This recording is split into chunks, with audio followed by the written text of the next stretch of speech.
Hi everybody, back to our YouTube RT again.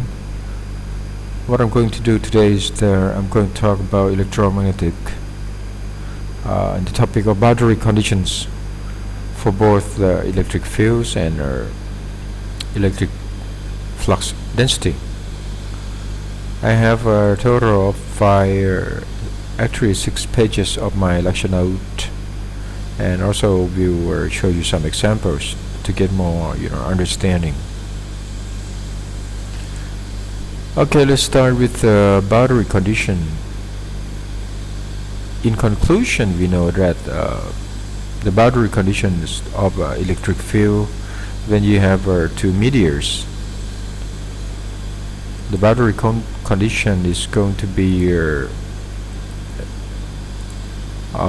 ET1 equal to ET2 when E represent electric field, T represent the tangent component of electric field, and 1 represent intermediate number 1, and number 2 is mediator number 2.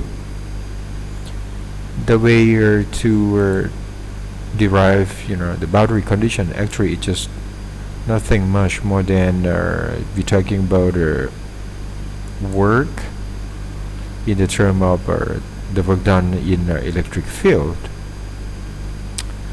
And as you can see that if I have a mediator number 1 and mediator number 2, and I take the closed loop of integration of my electric field and the path along the path number 1, number 2, number 3, number 4, and from the conservation of work, you start from one point and you do the work and you back to the same point. You end up with the work is going to be 0. So let's take a look at the closed loop integration of our electric field and the path.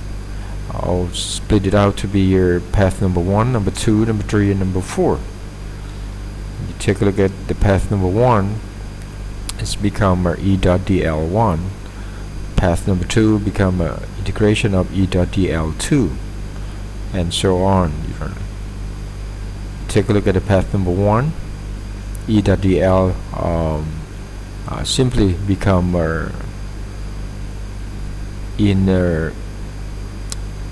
they both have to be parallel, right, for electric component and the path component.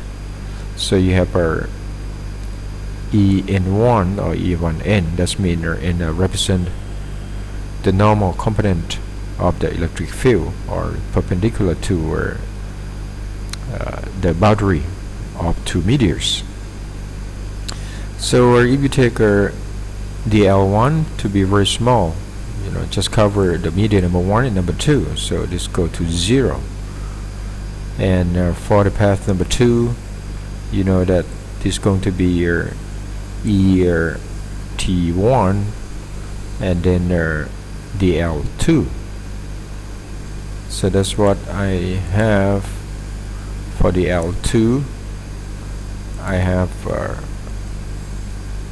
I end up to be ET1 dl2, same as the path number 3. This is become a negative because they have the opposite direction of the path vector dl3 and the vector E, or E in 2, right? Because you take a look at the path just right here, perpendicular to the surface, the boundary. And if you take a dl3 very small, this term also go to 0.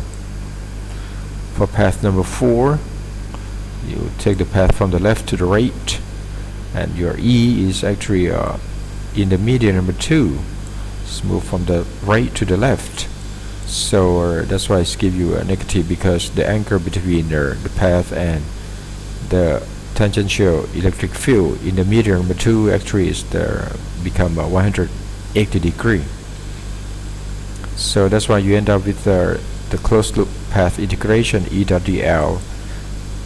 You have integrate ET1 dl2 minus integration of et2 dl4 go to 0, and since et1 is constant, you take it out and you just integrate dl integration of dl2, and that put it as the delta L. Same thing as the dl4 integration, you have a delta L. You have the same path, right, on the top and the bottom. One is from the right to the left, and the other one is from the left to the right, and let's go to 0. You can divide it by delta L, so you end up with et1 equal to et2.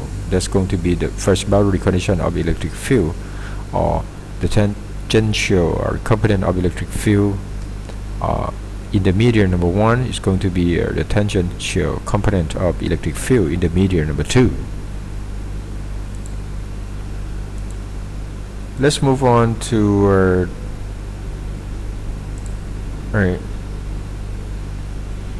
to the boundary condition of electric flux density, or represented by D, and you're probably familiar with that already, that the boundary condition become dn1 minus dn2 minus dn1 equal to rho s, when rho s is the charge density at the surface, or between two, or at the boundary condition between medium number 1 and medium number 2.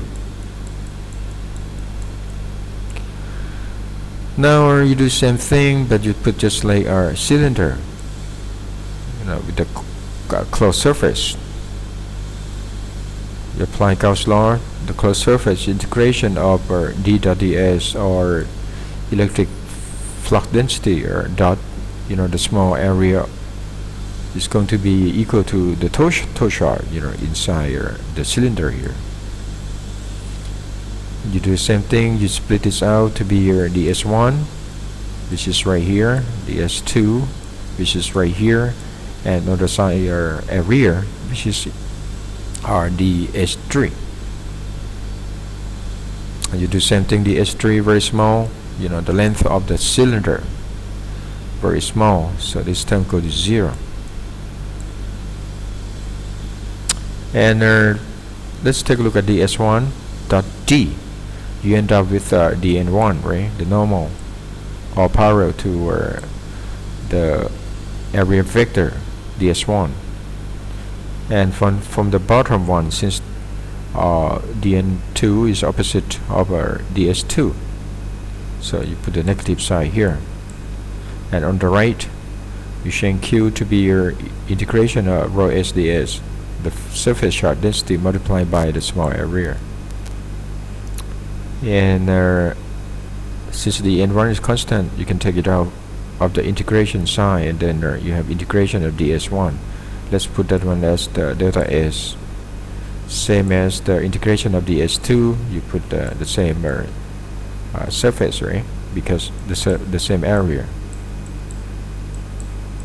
And then also integration of ds here is the same, so you have the same delta s. You divide it, the equation by delta s, so you'd end up with dn1 minus dn2 equal to rho s. This is going to become the second boundary condition of the electric field, or electric flux density, or the difference of the normal component of electric flux density in the medium number 1 and medium number 2 is going to be the surface charge density. Or you can write et1 equal to e2, or the unit vector that's perpendicular to the boundary of two meteors, or the normal vector, crossed the vector difference of e2 minus e1 is going to be equal to 0. Same as for electric flux density, you can write in the term of the normal unit vector dot the vector difference of d1 and d2, is going to be equal to rho s. For conductors, you know that if I put the media number 1 become a conductor and media number 2 is dielectric, you know that you have no electric field and you have no electric flux, in a conductor. So you end up with dN2 equal to rho s, and En2 equal to simply divide dN2 by epsilon 2.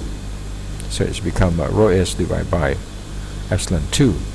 And since Et2 have to be equal to Et1, when in the media number 1 you have no tangential electric field, so in media number 2 your tangential component of electric field in the media number 2, which is dielectric, also becomes 0. And you know that D equal to epsilon E.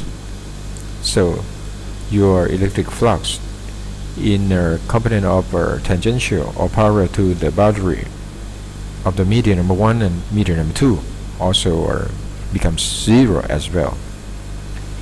But if you have the media number 1 and number 2 both are dielectrics, you're going to have a dN2 equal to dN1 and Et2 equal to Et1, back to the boundary condition that we start at the beginning of my lecture. To get more understanding, let's take a look at some example. You have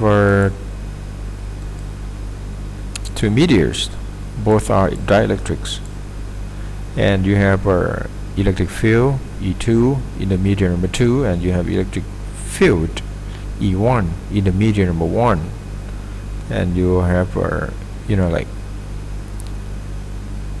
anchor theta 2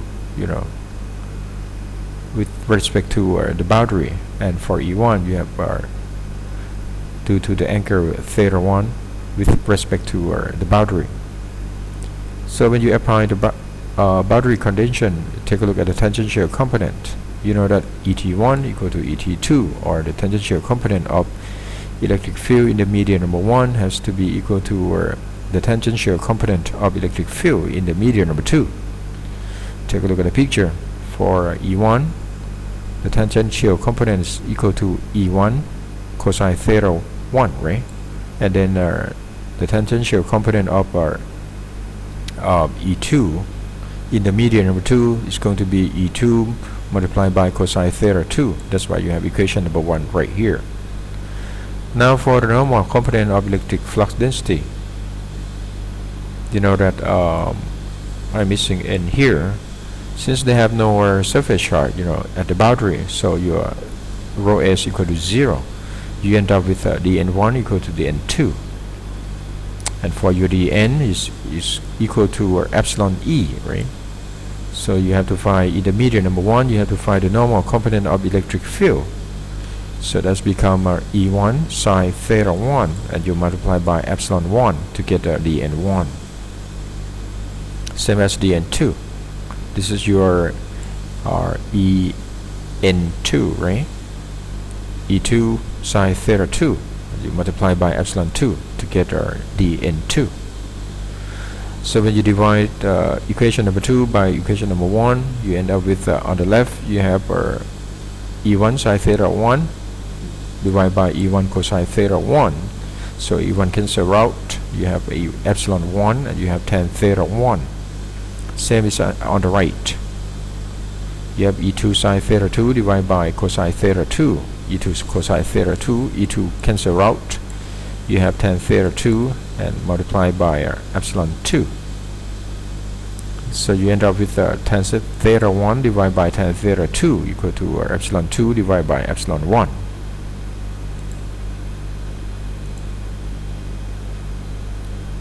Next example, you have two meteors, both are dielectrics. You have our E1 electric field in the media number 1 equal to 2ax plus 3ay minus 4az, and your epsilon r1 relative permittivity equal to 2, and epsilon r2 equal to 9. Ask you for electric field in the media number 2 and also electric flux density in the media number 2 when y is the normal to the boundary.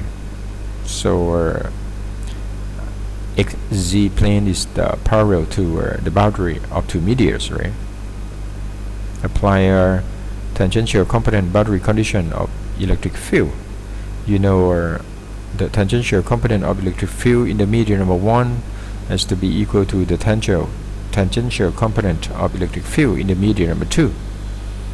Since the y is the normal component of electric field, so you leave ay behind. You just pick up 2ax minus 4az. So this is a parallel to the boundary. Now for the normal component, you know that this is ay is the normal component. You apply the boundary condition. Since your rho s it becomes 0 because you have both media are dielectrics. So you have rho s equal to 0. You take dn1 equal to dn2. Now d equal to epsilon e. You need to pick up the normal component just right here. It's become epsilon 1 en1 has to be equal to epsilon 2 en2. Your epsilon r1 equal to 2, right? Because it's given right here, and epsilon r2 is equal to 9. It's given, and you also multiply by epsilon 0 to get the epsilon 1, but epsilon 0 are cancel out. And now for en1, this is the normal component of electric field in the media number 1. It's equal to 3, so you plug in 3 right here. So you have en2 equal to 2 multiplied by 3 divided by 9. So you end up with 2 over 3, right? 3 cancel, divide by 9, you skip 3. So your E2 has to be equal to the tangential component plus the normal component of electric field. And the tangential component, you already pick up just this term here. And the normal component, you know that your En2 equal to 2 or 3. And in the direction of y. So you put a unit vector of ay right here. Next step is to find d, which is not so difficult because you know that d equal to epsilon e, right? You simply multiply epsilon 2 to e2. A problem, just right here. So just multiply epsilon 2 to this one, and epsilon 2 equal to what? Epsilon r2 multiplied by epsilon 0. So just don't forget epsilon 0, and your epsilon r2 equal to 9. Just leave our epsilon 0 behind, which is equal to what? 8.85 10 to negative 12 farad per meter is the permittivity of free space. Let's move on.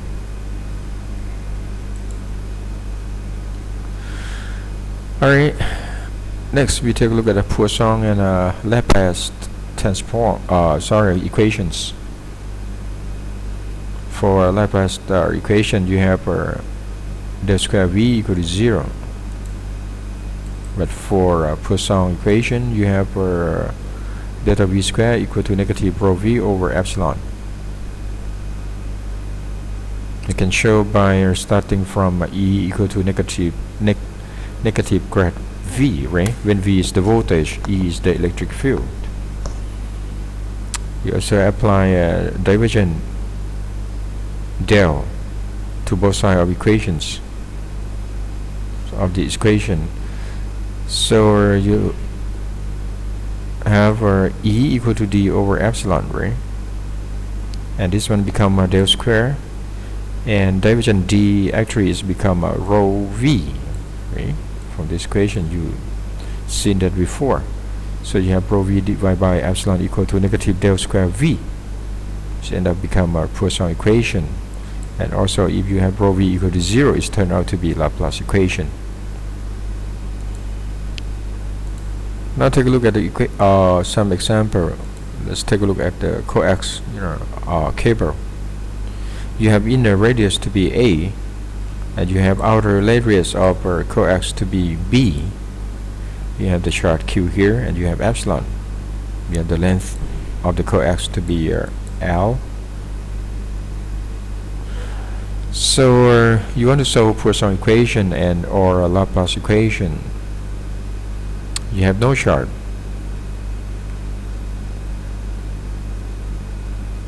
So in a cylindrical coordinate, you have R, phi, and Z. You can write del square operator to be like this. But since this you're dealing with a symmetrical problem, your V, that's what you're looking for, right?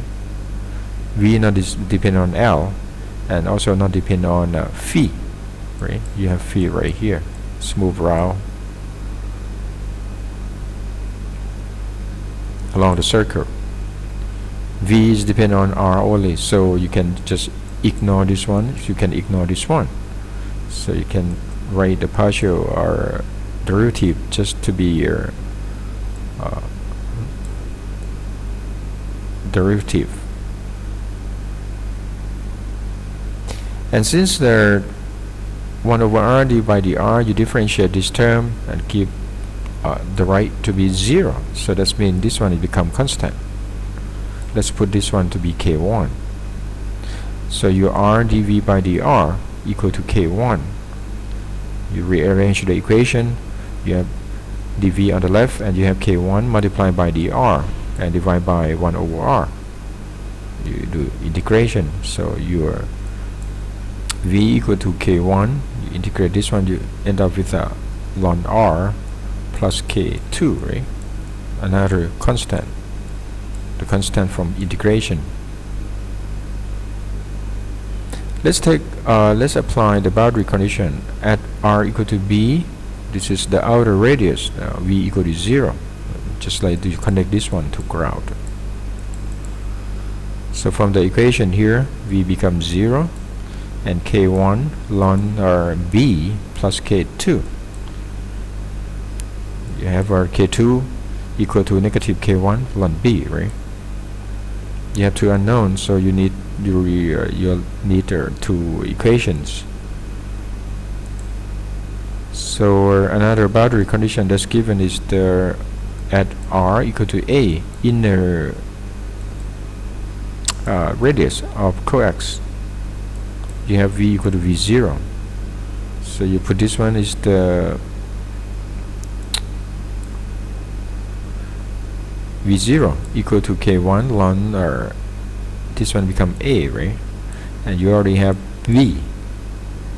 So actually you bring up this term, this become K1 ln A over B. And you can find K1 equal to V0 divided by ln A over B. And finally you have VR equal to K1. Your K1 is the V0 over ln A over B. And then you also multiply by ln R over B. So this is become your the voltage at arbitrary radius.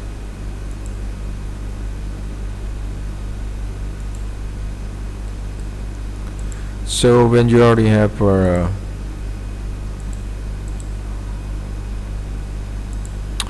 V that's depend on R, you can also find E, because E equal to negative grad V. This is the operator of the grad, right?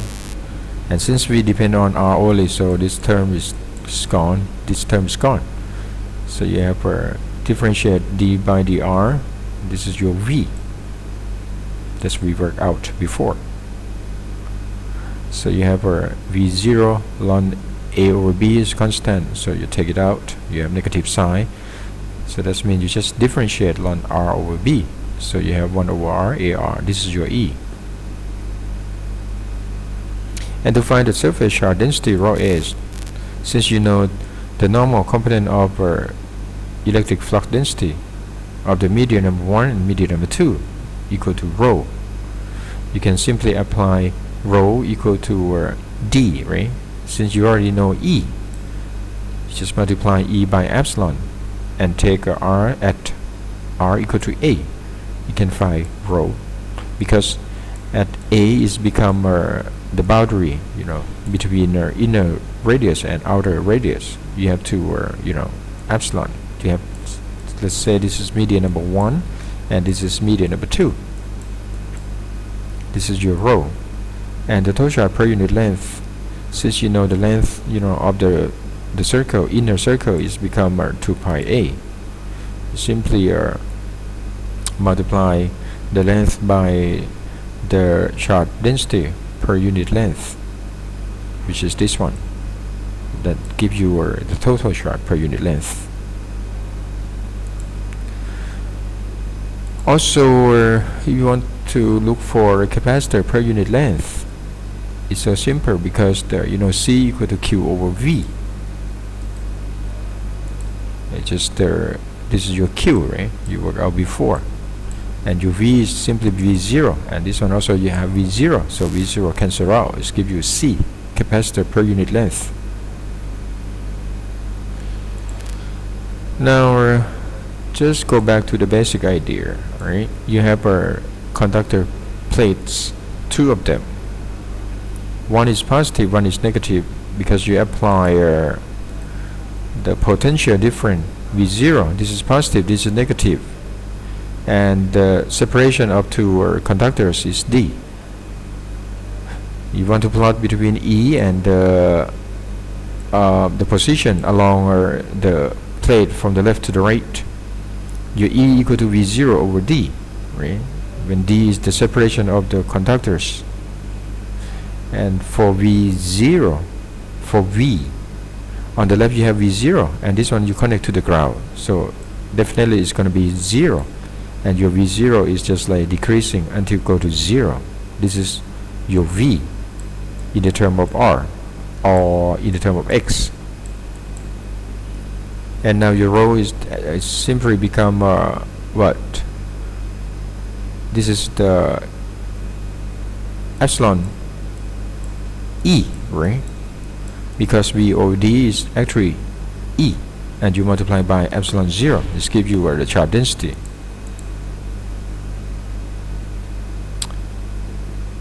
The last one is the page number 6. Add more topics about store energy in electric field. Equation basic one is the W equal to 1 over 2 integration rho V and V dV, when your dV is what? The small volume, and your V is the potential. Or you can write in the term of D dot E, when D is the electric flux density and E is the electric field. dV is the small volume, and when you represent D by epsilon E, you end up with epsilon E dot E. That's give you E square, and this also become a small volume of your system. Let's take a look at the coax cable.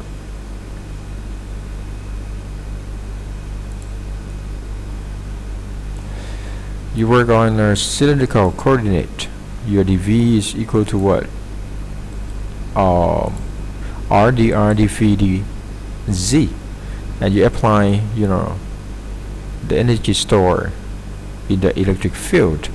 You have 1 over 2 integration of epsilon the magnitude of E square dV, and your dV is there, this term, so you do triple integrations. Now you need to find E, electric field.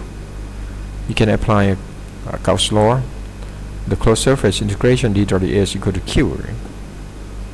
And since d and ds always parallel in direction of r or the radius, so you end up with dr is constant, depend only on r. You have the closed surface integration ds equal to q, and this is for cylindrical, right? So you have the area, you take this one as the rectangular with the length L, and this length is equal to 2 pi r, right? So the area become 2 pi r multiplied by L. It's not in a spherical system, it's in a cylindrical system. So you can find dr equal to q divided by 2 pi rl, and that's give you E, right? E equal to epsilon, D equal to epsilon E. So E equal to Q over 2 pi L epsilon R. So you have E squared, just plug in and do some integration, triple integration. This one is simply for the phi, take limit from 0 to 2 pi, and this Z, take limit from 0 to L, the length of the cylinder. And this is RdR, R cancel out, because you plug in E equal to Q over 2 pi L epsilon R. Just do the simple integration. You end up with your W equal to this term, Q squared over 4 pi epsilon ln A over B joule per meter. Okay, that's the energy stored in the electric field. Now for capacitor or capacitance, you can find C equal to Q over delta V. And the previous problem, you know that your E equal to Q over 2 pi L epsilon R, still in the cylindrical system. And delta V equal to VA minus VB equal to negative integration from A to B E dot dl. Right? This is just the work done equal to electric field multiplied by the path that you take the charge, one positive charge, positive one charge, along. You plug in L, dr, this is your E, and dl simply dr, right? Take the path, along the radius. And you end up with delta V equal to Q over 2 pi epsilon L ln B over A. And you can find capacitance of your capacitor equal to Q over delta V. Simply divide Q, this is supposed to be the lowercase q, divided by delta V. This is your delta V. You have C equal to 2 pi epsilon L over ln B over A, farad per meter. Okay, so this just give you some general idea about how to analyze, electromagnetic problem. But this one, we still stick around with electric field and capacitor. Later on, we will take a look at the magnetic field, which is a little bit more complicated. And from this one, you also learn about the boundary condition of in the term of electric field and in the term of electric flux density. Alright, I'll see you in the next YouTube. Thank you very much.